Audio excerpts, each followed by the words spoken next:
just you get to choose. Right? Like here's the scenario. The environment gives us something which can be perceived as negative, can be perceived as not working, can be perceived as problematic. The world's ending. So we get to choose to see it like that, or we get to choose to see it as an opportunity. So clearly that it's my responsibility now to do that for other people. If I have information and, other people's success is my success and vice versa. Because you know what? Like the challenges or the roadblocks are the journey themselves. There's no big things. It's all little things compounding on top of each other.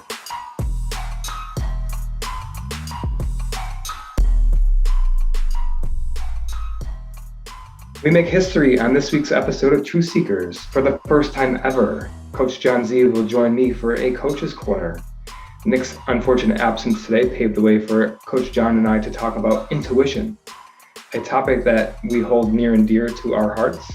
And we think that as we channel more, how to channel intuition and how to embrace the inner knowing, the inner being, the inner truths that are within each of us, that could mean for the world, the ripple effect that could have with the people around us, and how we each can benefit as individuals, but also better together. We talk about how intuition applies to relationships, how we can protect our own energies when connecting with others and caring for others, and what that means for ourselves. I really think you'll enjoy this week's episode of Truth Seekers as Coach Jon Zieve joins me for Coach's Corner. All right, we want to welcome everybody to another episode of Truth Seekers. We have Coach Jon Zieve joining us today. We're making history on Truth Seekers. Though you've been on the podcast previously as a co-host, Jon, this is the first time we're doing a Coach's Corner with somebody different than myself and Nick. So welcome to Coach's Corner. That's great. Absolutely. Glad to be here. I'm excited to jump in. We were just talking a little bit about intuition and trusting our gut and relating that to this pervasive, I don't know if you'd call it anxiety, but so much of our time, whether we realize it or not throughout our day, is spent either worrying about something or making sure we are on time for something, or we're spending the right time doing the things that we should be doing. And tell me, or open up the conversation with how you integrate intuition into maybe solving that problem or addressing anxiety. Yeah, this is a topic that I've kind of been studying for years. I believe that we all have intuition. We all have the same gift of tuning in and listening to our gut. And if we practiced that, we would get pretty good at it. But for a lot of reasons, we don't teach kids to do this. We teach them to learn, about the rational mind, and that's how we teach them. We teach them to kind of ignore their intuition. So it's no surprise that we don't have a habit of listening and acting on our intuition. So it's my personal belief that anxiety actually comes from not trusting our intuition. And we get anxious because we are not doing what our body is telling us to do. And when we get into a habit of doing that, we start focusing outside of ourselves and we start thinking, well, what should I be doing? And then we start copying others, or we start accommodating and doing what others want us to do. But again, we're not listening to ourselves. And it creates a lot of challenges, especially in relationships. So you can become codependent on someone else if you're not paying attention to yourself. And it's almost like your energies get mingled with others. Yeah, I'm glad you brought it around to that circle, because that's how I make sense of it. Energy in the body shows up as our emotions. So when you talk about anxiety, is that not just a signal our body's trying to get our attention to do something about something? Exactly. We've made up our mind on doing things that we think, like you said, I like the way that you put, like we should be doing, or that other people might perceive that we should be doing, when we know if we're really honest with ourselves, that's not true to our gut or our intuition. Exactly. So Yeah. it's important to define this, right? Because intuition is a little bit like, how do you get your arms around it? Because it's not the logical brain. You've kind of separated from that, right? And it's also not like, is it our feelings? Like, where do our feelings come in about when we know something to be true? It's just like the knowing. I don't know how else to describe it. How would you It describe is the knowing. So everyone can relate to this. There have been times in our lives where we have felt something in our body and it was strong. It was a strong signal. When you say feel it in our body, what do you mean by that? Where do we feel it? Like I remember, I was a teenager and my stomach started to get like really, it hurt a lot. Mm. And I was with a certain person that I normally wasn't with. And it freaked me out. It totally freaked me out because I didn't understand it. It's like I'd never experienced this type of pain in my stomach. And I just kind of like, I didn't know what to do with it. And I actually became afraid of that, which created anxiety. I didn't know it was intuition, but that's what it was. My body was telling me, no, this is not the kind of person you should be with. Uh-huh. But I didn't know that. So I became afraid of my own body's intuition. Mm. It frightened me. It was so powerful. Mm. And I think all of us have powerful intuition. But even little things like, I've been in Vegas where I play craps. And if I'm being honest, I can tune in to my body and it tells me, yeah, I'll go over there, that table, and I play a few hands and I make some money. That doesn't mean that I can repeat that at will, but if I'm true to my intuition, it helps me. Mm. It can tell me, yeah, that feels right. Or no, that definitely doesn't feel right. It's kind of a vibe that you get. And it's available 24/7 if we really want to tune in and practice it. Mm. So talk more about that. How can we, because this might be the first time that people are hearing about this, but probably for the majority of people, it's not. They understand a general concept of this, but how could they improve their skill set of listening to their intuition more or trusting it more, maybe? Well, first, you just need to be quiet and tune in. So whether it be meditation or some way of just being still enough to listen. That's so key. Talk more about that, because it's so, we say it's hard. It's not that hard. You can prioritize quiet time, no matter how many kids you have. If you have animals, get yourself some quiet time. But why? I'm curious to get your answer. Why? Well, to stop paying so much attention outside of you, whether it be social media or TV or whatever, you need to stop that and go inward and just ask questions. So you can ask any question to your body to your intuition. Tell me what feels good. What does my gut think about this? Yeah. And if you practice that, you will get good at getting answers. But it's not good enough to just say, oh, that's something I should do. You have to act on it. You don't act on your intuition, it's meaningless. Yeah.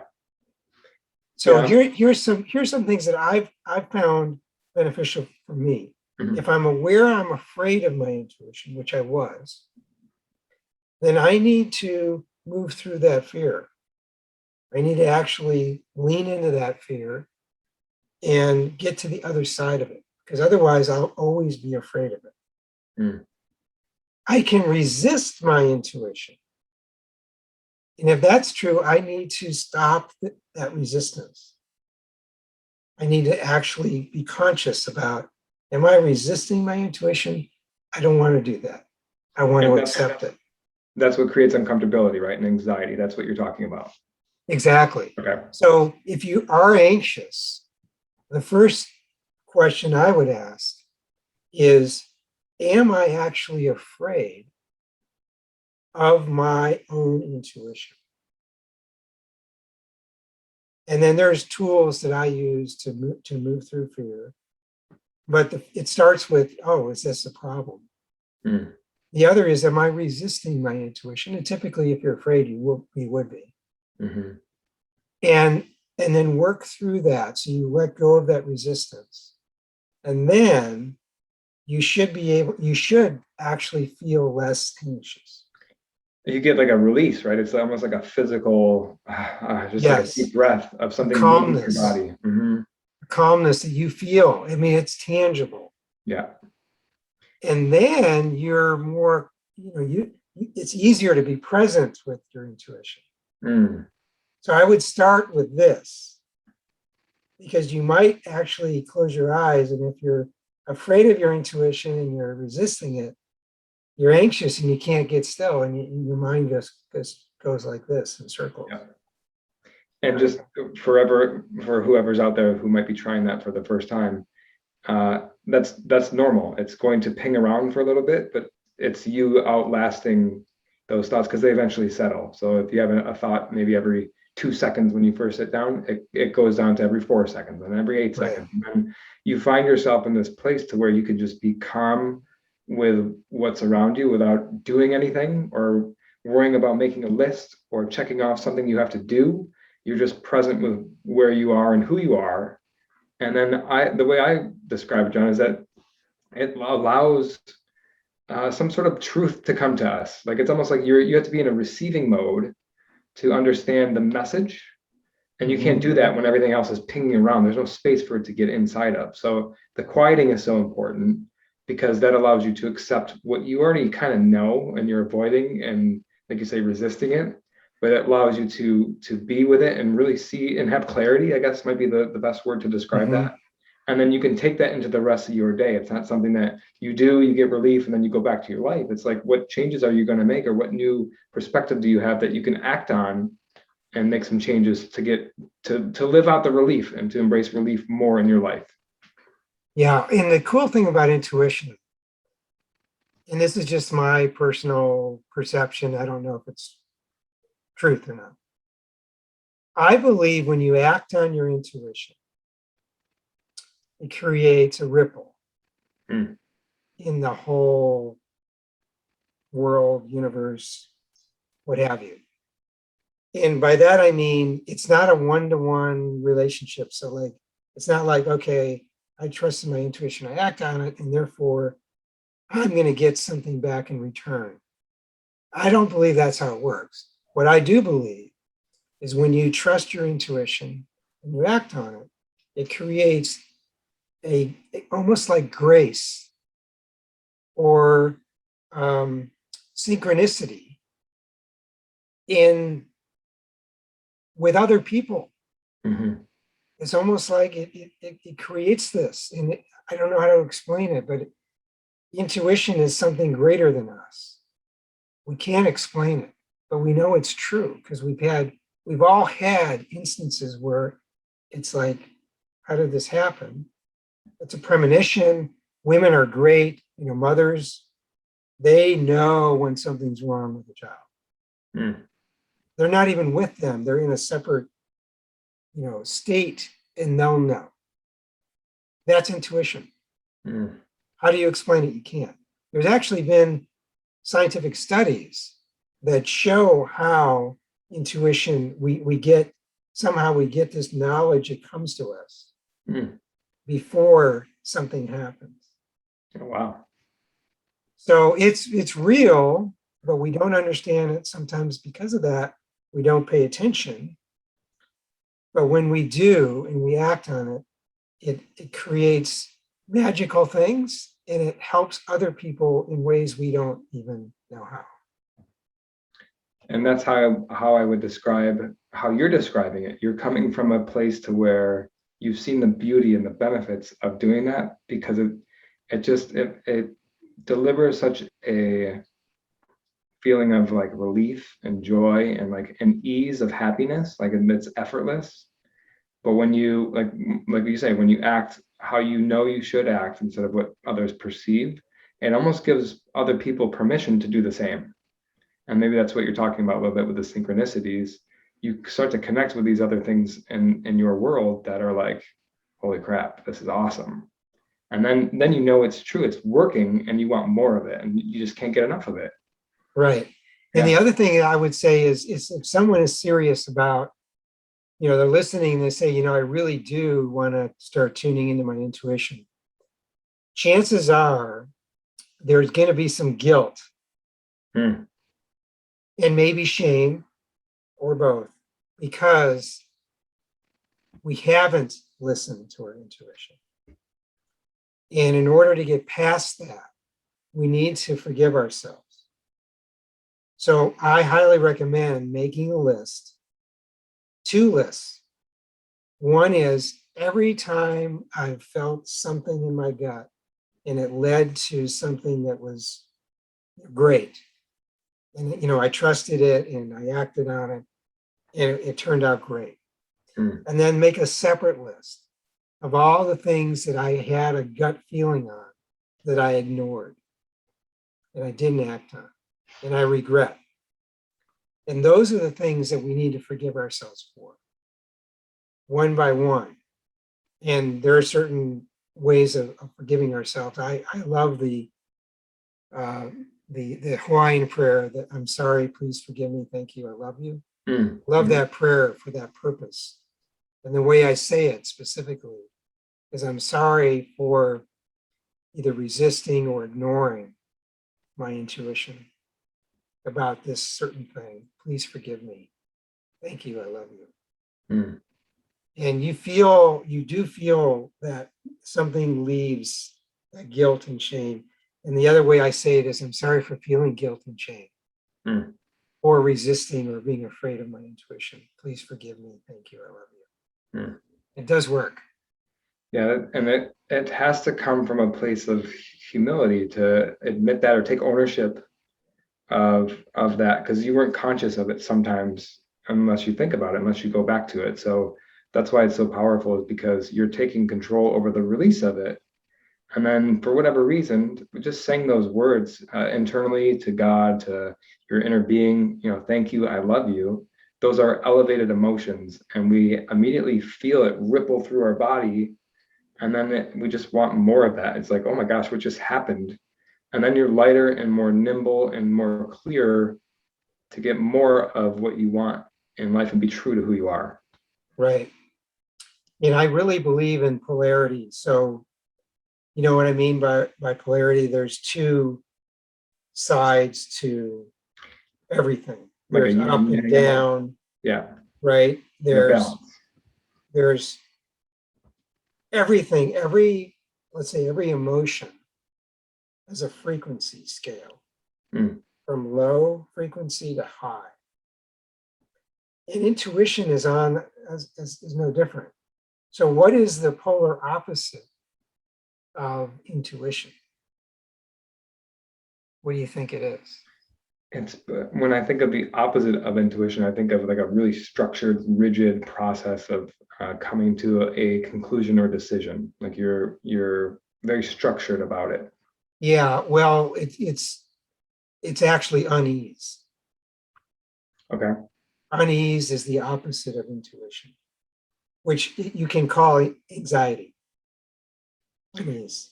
Gotcha. Yeah, of course. So when you're not sure, you feel uneasy or you feel anxious, then the tendency is I have to make the right decision and I have to figure it out mathematically or whatever. Right. It's all logic. And when we rationalize away our intuition, we use logic. Right? Yep. So in essence, unease or anxiety does lead to that kind of thinking. Right. But so intuition is just channeling truth and knowing, and there's no for ourselves, because it's unique to us. Our intuition is totally unique to us. It doesn't mean it's right for somebody else. That's so key, because I think a lot of people get caught up in wanting to help others or be influential or something externally. When I think the secret is, and what if we all did this, is just took responsibility for our own way we feel and our own intuition and acted on that. And I think then we're talking like that's your ripple effect, right? Through all of society. What could happen is the fun thing. Yes. And when you're talking about relationships, that is the best relationship, is where you both take personal responsibility for how you feel. Because there's this dynamic where a lot of men, they like to help or fix females when they don't feel well. They try to make them feel better. Mm-hmm. And while there's nothing wrong with that, it's taking them out of how they feel. And most women will tell you they don't want that in a relationship. They just want to be heard. They don't want a man to fix how they feel. So if you think about the Serenity Prayer, right? God, grant me the serenity to accept the things I can't change, which is how anyone else feels. Mm-hmm. And the courage to change the things I can, which is how I feel. And then give me the wisdom to know the difference. It really does help us stay in our lane and keep our energies separate, so we can be true to ourselves and be ourselves without the pressure to be somebody else. And so my takeaway with that would be showing strength and prioritizing what I need will inspire my partner, my friend, my girlfriend, wife to do the same. And it's not that you're ignoring or disregarding their negative feelings, but it's not making them a part of your own and keeping it separate, and then maybe nurturing or giving them what they would need through prioritizing myself for them to become better or to heal or to become more positive. Yeah. Well, whenever you accept with compassion how you feel, you think about it. If you feel sad or you feel depressed or you feel grief or whatever, and you accept it, like you accept it with compassion, you don't resist it, then you allow that emotion to do what it's here to do, and then it leaves. But if we resist it, like if I don't want to feel grief, I'm afraid of it or whatever, it stays. And so when you look at couple dynamics, if let's say a woman is feeling sad and the man says, I don't want you to feel sad, I want you to be happy. Well, they're not accepting the state of feeling sad. And that's why women will say, well, you're not hearing me. I want to be heard. I don't want to be fixed. And if with compassion, if you feel that, oh, you feel sad, I honor that. And give them the space to feel what they need to feel, knowing that it's not you, that's not why they feel sad, it's because of you. Then they will have whatever they need from that emotion and it leaves. So it does require compassion for our own emotions, because if I resist sadness for me, I'm going to resist it for my partner. So interesting. So I don't know how we got off the intuition thing, but I do believe if we don't pay attention to our own emotions and we're too busy focusing on others' emotions, we don't have any space to listen to our intuition. So what might you say to somebody, Jon, who says that that's a selfish approach, that you're prioritizing yourself and you're not listening to what others need around you? Well, what is our value? Our value is love, compassion, and being true to ourselves. So if I am not listening to myself, if I'm just trying to please others, that's not valuable. And over time, that's not going to be sustainable. because eventually whoever's not being true to themselves is going to feel resentment because they're not sharing what their needs are, and others are not paying attention to their needs. So you can't help anyone else unless you're paying attention to yourself. I heard a quote before that is making more and more sense to me, is that cowardice is cloaked in good intentions. And we can have all the good intentions of the world. We could mean well to focus on others, but it takes a lot of courage to look inside and take ownership. And I love that quote. Yeah, I like that too. Never heard that. Yeah. All right, so Jon, let's wrap up here. So some deep stuff today. I love this. Give me something that either you're taking away or that you can offer advice to other people, how to make this a part of their life. What's something that is like a good takeaway from today's conversation? Yeah, I would just go back to some of the things I've already shared, which is ask yourself if you feel anxious, and if you do, see if it's because ask yourself, am I afraid of my intuition? Are there certain intuitive hits or gut feels I've gotten that I haven't listened to? Make a list and then forgive yourself. Mm-hmm. And with compassion, so that the next time you have an opportunity to listen, you'll say, you know what, I need to trust this. This is bigger than me. Mm. And try it. You got nothing to lose. Try acting on the next gut feel you get. And then make it part of your life. Make it a lifestyle of trusting my intuition. And I think you'll realize that the anxiety, if you have it, will leave. So my takeaway will be built right on top of that. I think we talked about previously Stephen Covey's principle of moving from dependence to independence to interdependence. And Jon, I think this world is right on the brink of a breakthrough of embracing not only independence, but that interdependence.